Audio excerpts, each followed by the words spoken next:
할렐루야, 빛나는 인생입니다.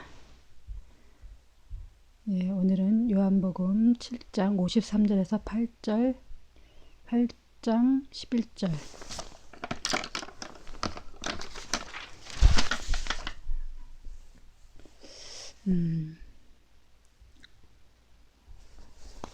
잠깐만요. 제가 종목하고 안 적어놨네요.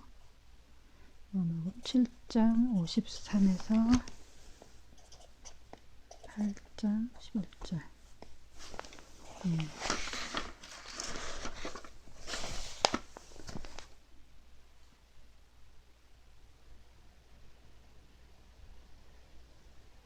죄 없는 자는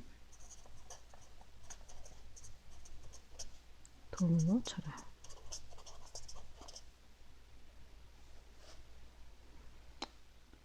정죄 이런 정도의 제목을 한번 다뤄보겠습니다. 오늘은 드디어 30일 11월 말에 거를 하는데 제가 좀 한 열흘 정도, 한 보름 정도 늦게 시작을 해갖고 이제 오늘이 2월 5일이네요. 이제 앞으로 며칠만 뭐 하면은 금방 또 이렇게 진도를 따라갈 것 같습니다. 제가 이제 녹화한 거를 아직 올리긴 했는데 공개는 안 했거든요. 좀 부끄럽더라고요. 그래서 이제 어느 정도 진도를 따라가면은 이제 그때 올려볼까 생각하고 있습니다.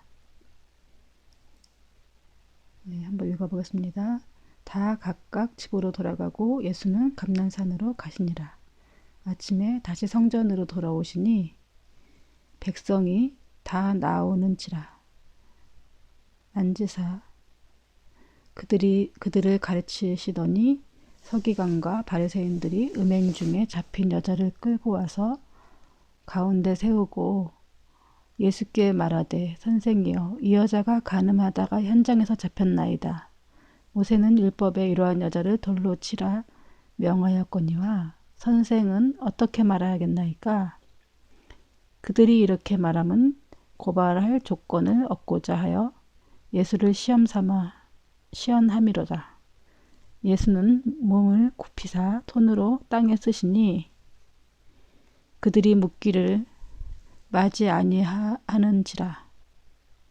이에 일어나 이르시되 너희 중에 죄 없는 자가 먼저 돌로 치라 하시고 다시 몸을 굽혀 손가락으로 땅에 쓰시니 그들이 이 말씀을 듣고 양심의 가책을 느껴 어른으로 시작하여 젊은이까지 하나씩 나가고 오직 예수와 그 가운데 섰는 여자만 남았더라. 예수께서 일어나사 그 여자 외에 아무도 없는 것을 보시고 이르시되 여자여 너를 고발하던 그들이 어디 있느냐? 너를 정죄한 자가 없느냐? 대답하여 주여 없나이다. 예수께서 이르시되 나도 너를 정죄하지 아니하노니 가서 다시는 죄를 범하지 말라 하시니라. 예. 이제 앞에 부분은 다 이제 집으로 이제 돌아가고 이제 다 명절을 마치고 집에 이제 돌아간 것 같아요. 예수는 감난산으로 가시니라. 감난산은 예루살렘의 근처에 있는 산이었고요. 어때요?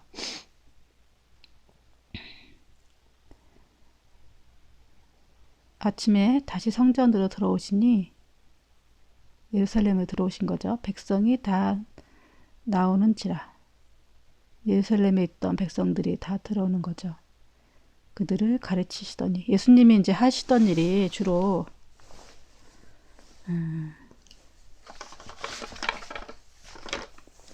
이제 가르치시는 일을 했죠. 그리고 기적을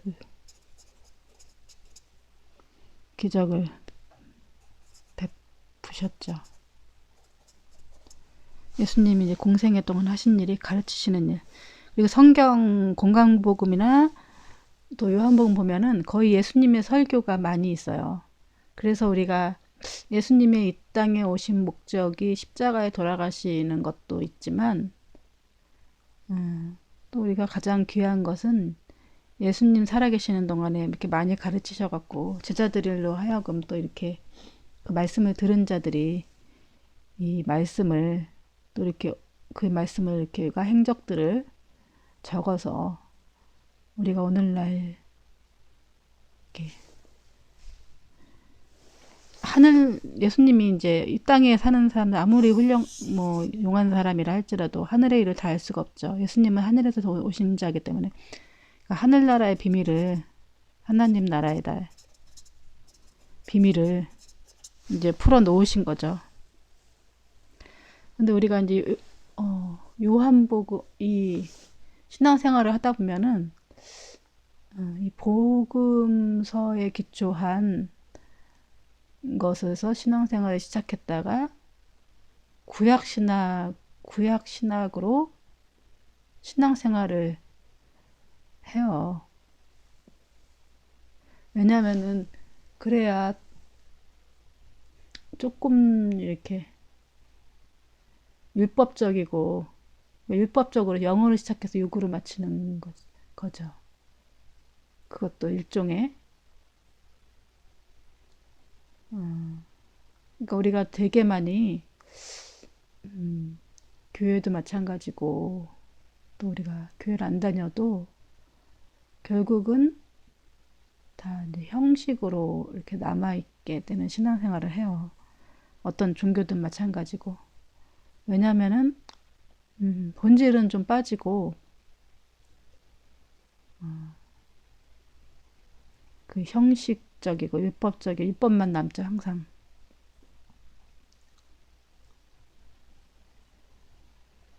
그러니까 손가락 끝을 가르친 곳에 손가락 끝에서 가르친 방향을 보는 게 아니고 실존을 보는 게 아니고 손가락 자신을.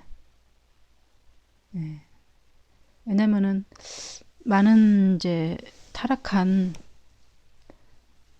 종교인들이 율법신학은 굉장히 좀 권위적이고 어떤 이유가 보면은 한 사람을 중심으로 한 이렇게 조직적인 피라미드식으로 이렇게 신앙생활 하기에 좋죠. 그래서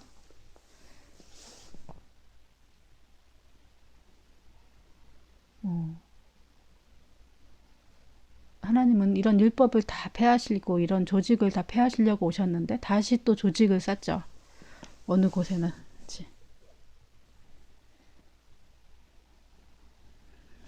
그렇다는 것만 좀 알아두시고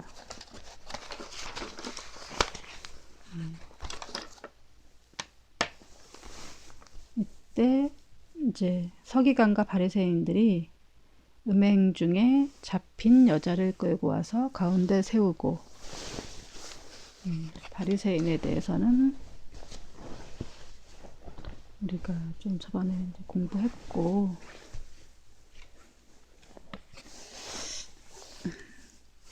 서기관 제가 근데 공부를 안 하고 그냥 하는 거라서 잠깐만요. 서기관 저도 항상 이렇게 읽을 때 서기관에 대해서 궁금하긴 했는데 그냥 넘어갔는데 오늘 한번 배워보고 넘어가도록 하겠습니다.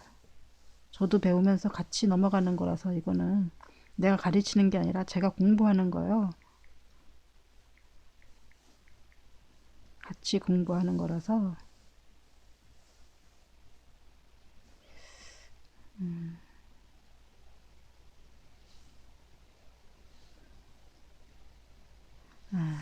율법을 복사하거나 연구하여 가르치는 전문 율법학자. 네, 서기관은 주로 레위 지파에서 나왔고 세습직이었대요. 예, 율법을 가르치는 학자. 오늘날로 말하면 뭐 신학대 교수나 목사나 이런 사람이 똑같죠.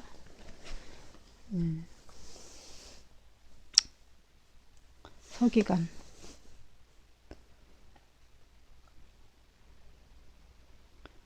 음행 중에 잡힌 여자를 끌고 와서 가운데 세우고 예수님을 시험하시는 거죠. 예수님을 고발할 조건을 명분을 얻으려고 예수께서 말하되 선생이여 예수께 말하되 선생이여 이 여자가 이제 예수님이 어떻게 말씀하시냐 보려고 하는 게 아니라 꼬투리를 잡으려고 하는 거죠. 율법을 가지고 이제 어떻게 해석하냐 그걸 가지고 그 사람 고발할 명분을 세우려고 이제 연막을 치는 거죠. 예수께 말하되 선생이여 이 여자가 가늠하다 현장에서 붙잡혔나이다. 모세는 율법에 이런 여자를 돌로 치라 명하였거니와 선생은 어떻게 말하겠나이까? 네. 가늠하지 말라 그랬죠. 율법에. 십계명을 한번 우리가 볼까요? 십계명에 돌로 치라고 나왔는가? 지금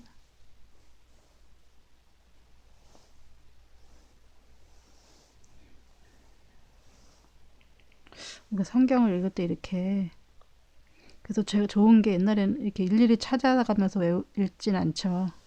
그냥 쑥쑥 읽다 보니까 깊이 묵상하거나 이러기가 참 쉽지가 않은데 이렇게 하니까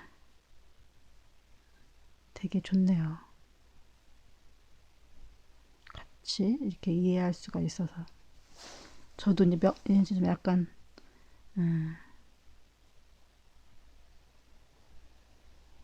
뭐랄까 저도 의무감이 생기고 책임감이 생기니까 어쨌든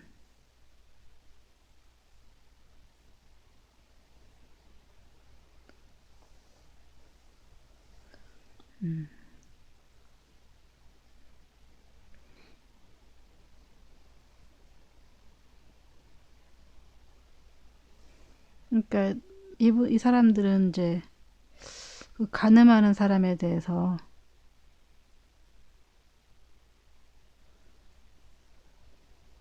딱 이렇게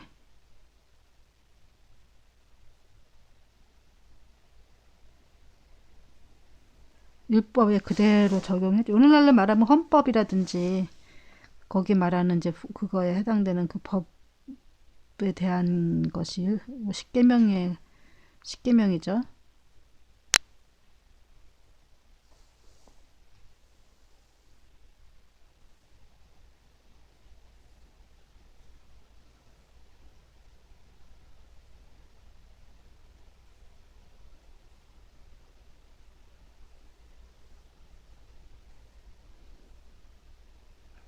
너 7절 너는 가늠하지 말지어다.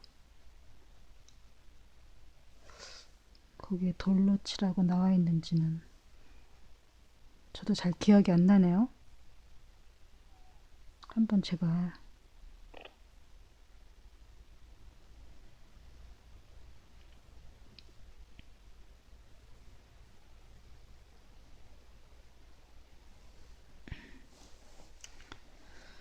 글쎄요. 가늠죄가 돌로 쳐서 죽일 만큼 큰 죄인가? 라는 제가 이제 저 기억이 안 나서 찾아보려고 했는데 한번 나중에 찾아보고 예, 이럴 정도로 이 사람들은 그 간음죄에 대해서 다른 죄보다 되게 엄하게 다스렸던 것 같아요. 간음이라는 거는 예, 아내가 있는 남편 또 남편이 있는 아내가 다른 남자와 이제 부부 관계를 맺은 거죠. 성적인 관계를. 근데 왜 남자는 안 잡히고 여자만 잡혀서 이렇게 했을까요? 남자도 같이 이렇게 해야 되는데. 예. 여자는 지금이나 그때나 사회적 약자죠. 더군다나 이런 또 힘의 이제 논리가 맨 처음에는 아무래도 여자들이 생산을 하기 때문에 이렇게 출산을 하기 때문에 여자 중심으로 이렇게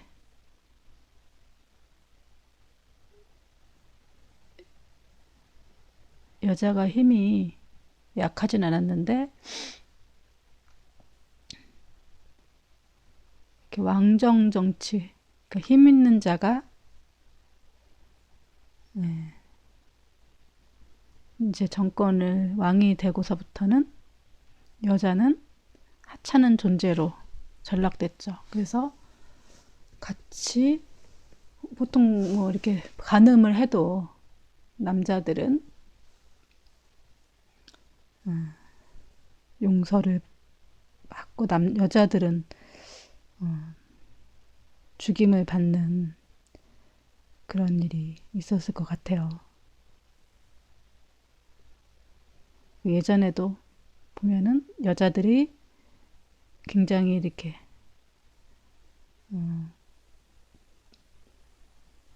정조관념은 여자들한테만 요구되는 그런 거였어요. 남자들은 뭐 그렇게 태어난 존재 이렇게 합법하면 합리화하면서 그럴 수도 있다 이렇게 얘기를 하고, 예, 남자는 바람 펴도 된다, 여자들은 바람 피면 안 된다. 예, 서기관들이 그러니까 좀 둘이 다 잡혀야 되는데 이거조차도 불합리한 거죠. 그러니까 이 모세의 율법 자체가 결국은 이렇게 불합리한 것까지도 이야기할 수 있는 것 같아요. 이렇게 하지 않으면은 뭐 여자가 다른 남자와 외간 남자와 어떤 성적인 관계를 맺지 않았겠죠, 현장에서. 그러면서 이제 자기네들끼리의 질서를 이렇게 잡아갔겠지만, 이런 율법이 없었으면은.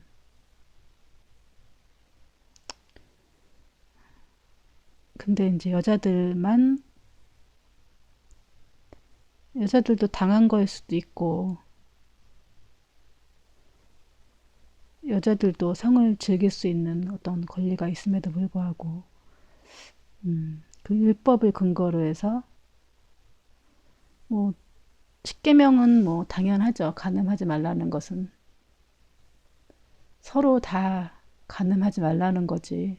여자만 간음하지 말라고 하는 건 아니겠죠. 왜냐면은 간음하지 말라고 하나님이 명분을 이렇게 세워주지 않으면은 우리가 짐승과 다를 바 없이 계속 싸우고 죽이고 서로 분쟁이 일어나고, 예, 얼마나 질서가 없는 사회가 되겠어요.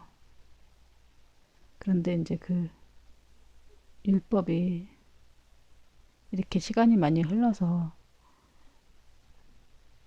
이제 그 율법 정신은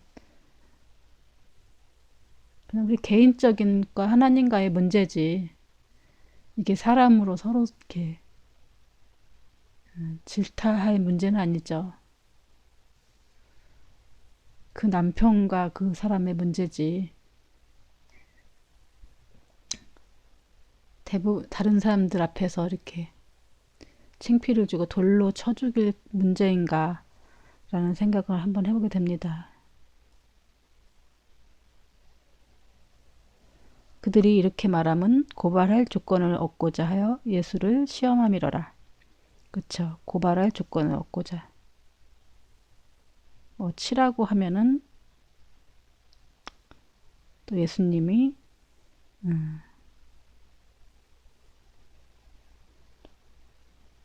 하나님인데 그 잔인하게 한다고 치지 말라고 하면 율법을 어긴다고 할 것이고.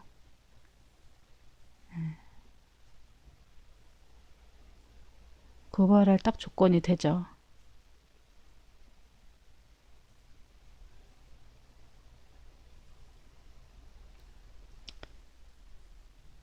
그렇게 말하면 고발할 조건을 얻고자 하여 예수를 시험함이로라. 예수는 몸을 굽히사 손가락을 땅에 쓰시니 그들이 묻기를 맞지 아니하는지라.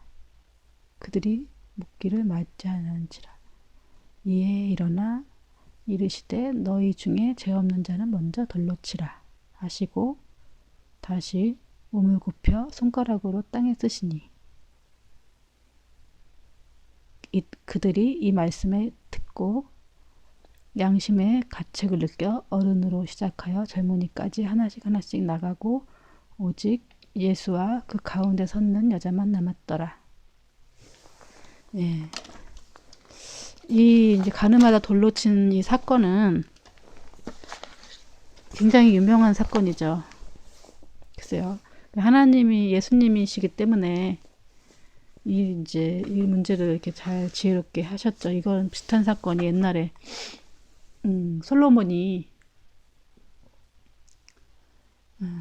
아이를 한 명을 두고 서로 자기 아이라고 해서 나중에 반으로 나눠서 가져라 하니까 아닙니다. 저 여자에게 주십시오 했던 어머니가 친어머니다 했던 이제 그 사건하고 이 사건하고는 굉장히 이제 지혜가 돋보이는 사건이죠.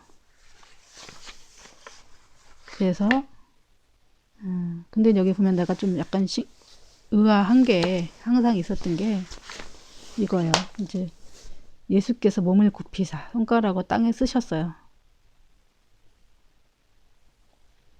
그리고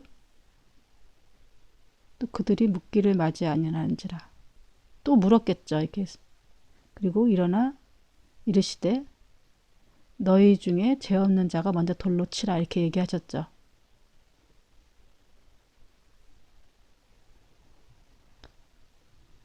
다시 몸을 굽혀서 손가락을 땅에 쓰시니. 그러니까 예수님이 두 번이나 이제 앉아서 땅에 쓰신 거죠. 땅에다 뭘 이렇게 쓰셨을까? 그게 이제 궁금한 거죠. 네, 그들이 이 말씀을 듣고 양심의 가책을 느껴 어른이나 젊은이까지 하나씩 다 갖다 했잖아요. 또 땅에다 뭘 이렇게 쓰니까 예수님은 다 아시는 분이죠. 우리 마음의 의도까지. 양심의 가책을 느꼈다라고 하는 거는 계속 쓰신 거죠. 앞에도 쓰시고 뭐라고 또 물으니까 또 일어나서 돌로 치라고 얘기하고 또 쓰시고. 글쎄 여기다 뭐 다니엘 뭐 너는 무슨 죄 다 이렇게 쓰지 않았을까? 근데 이제 뭐라고 쓰는데 자기의 죄라고 생각을 해서 양심의 가책을 느꼈다. 양심의 가책.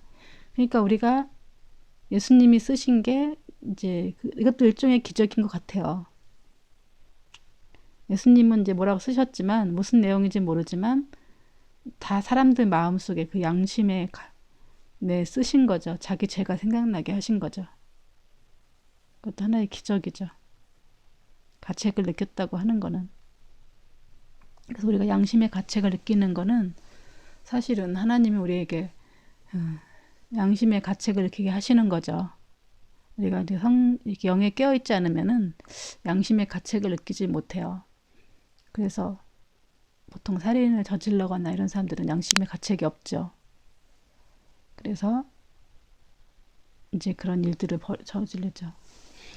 그래서 젊은이까지 탄하시고 예수와 이제 여자만 남았던 거죠. 예수께서 일어나 여자 외에 아무도 없는 것을 보시고 이르시되 여자여 너를 고발하던 그들이 어디 있느냐?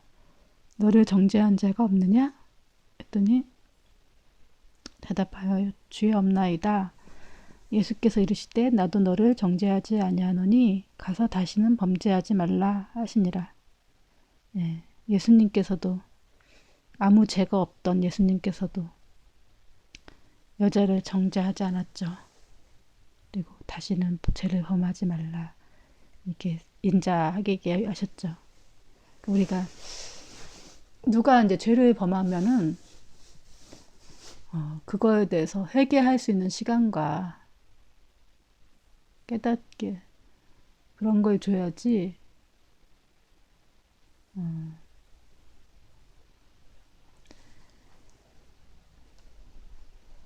아무리 이제 하나님의 아들이라고 해도 인간의 죄를 에게 용서하지 않지 않죠. 용서하시죠. 우리에게 회개하고 양심의 가책을 느끼는 것들. 용서하는 거. 오늘의 제목은 용서가 맞겠네. 용서. 정죄와 용서.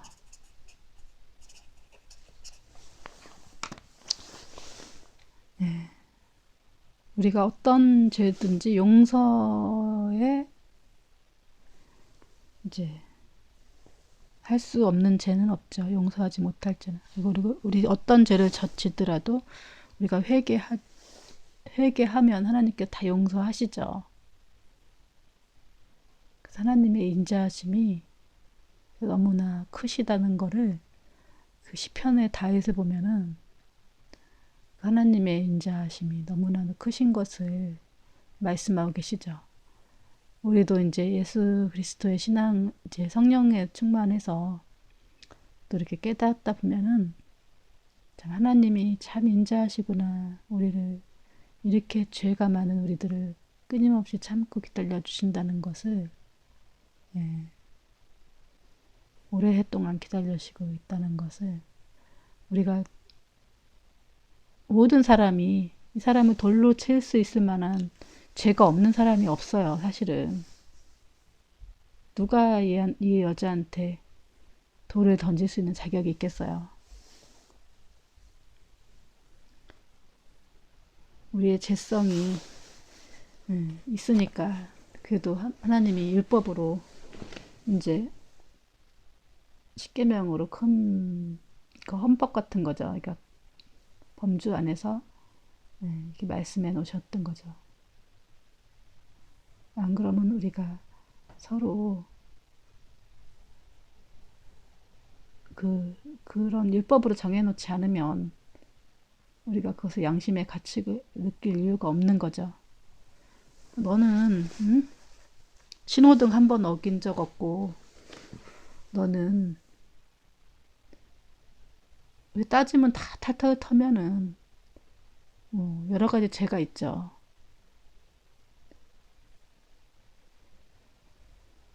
요즘에 이제 조국 장관이 이제 마침 유사한 예화로 들기에 딱 좋은 그런 사건이 일어나줘서 이 얘기를 하는 건데 그 정도 사건이 그야말로 이렇게 조리달림 당할 만큼 정죄를 받은 온 사람들 보는 앞에서 정죄를 받을 만한 사건이냐. 너희는 이만한 정도의 죄가 없느냐. 다 파면 이 정도 나오잖아요. 그 정도는. 그 정도만 나와도 파서 그 정도 나와도 깨끗이 산 건데 우리가 죄 없이 사는 사람이 없죠. 우리가 누구를 정죄하고 할 만한 자격이 아무도 없다. 죽었으면 우린 벌써 다 죽어서 인구 멸종이 됐겠죠. 하나님의 법칙대로 하면은.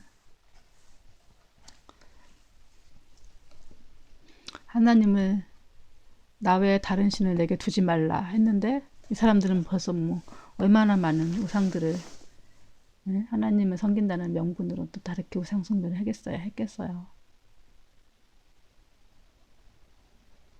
우리 부모를 공경하라 했는데 부모에게 온전히 공경만 한 사람이 어디 있겠어요. 가끔 거역한 사람도 있을 것이고 무한 사람도 있을 것이고 때때로 어머니와 싸운 자도 있을 것이고 그런 걸 다 따지면 우리가 정말